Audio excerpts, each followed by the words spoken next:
সচেতনতামূলক সড়ক পরিবহন আইন 2018-তে জরিমানা করেছি। এখানে যাদের লাইসেন্স পায় নাই এবং যাদের হেলমেটবিহীন কিংবা 2 জনের জায়গায় আইন অমান্য করে যারা 3 জন বাইক চালিয়েছে সেরকম কিছু ব্যক্তিকে আমরা এখানে আটক করেছি।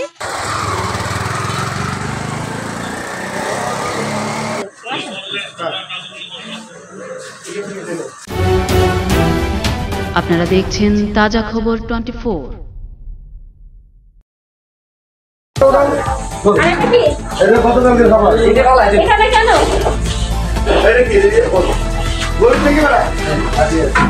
এই পেছনে এটার মধ্যে কি কাঁচা মাংস? না এটা কাঁচা মাংস। কাঁচা মাংসের মধ্যে কি রেখেছো? আর ওই পাশে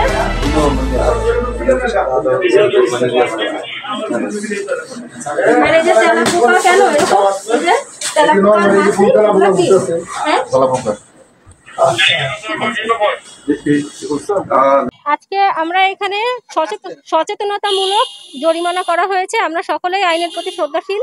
আমরা জানি একটা হেলমেটবিহীন কিংবা লাইসেন্সবিহীন যে মোটরযান চালানো হয় সেক্ষেত্রে আমরা যে দুর্ঘটনা কবলিত হই সেখানে কিন্তু একজন মানুষের জীবন যখন ক্ষতিগ্রস্ত হয় সেটা কিন্তু শুধুমাত্র তার জীবন না, আমরা সকলেই জানি এটা পরিবারের ওপরে ইফেক্ট পড়ে।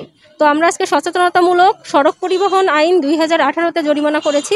এখানে যাদের লাইসেন্স পায় নাই এবং যাদের হেলমেটবিহীন কিংবা 2 জনের জায়গায় আইন অমান্য করে যারা 3 জন বাইক চালিয়েছে সেরকম কিছু ব্যক্তিকে আমরা এখানে আটক করেছি এবং জনগণের মধ্যে সচেতনতা করেছি, তাদেরকে নির্দেশনা দিয়েছি যাতে পরবর্তীতে তারা যখন বাইরে বের হবে তখন যাতে তারা আইন মান্য করে হেলমেট সহ এবং লাইসেন্স সহ গাড়ি চালনা করে। এবং এরা অবশ্যই জানেন যে এখানে আমি রায়পুরা আমার আওতাধীন এলাকা, আমরা রায়পুরার বিভিন্ন জায়গায় এই সচেতনতামূলক অভিযান আমরা অব্যাহত রাখবো।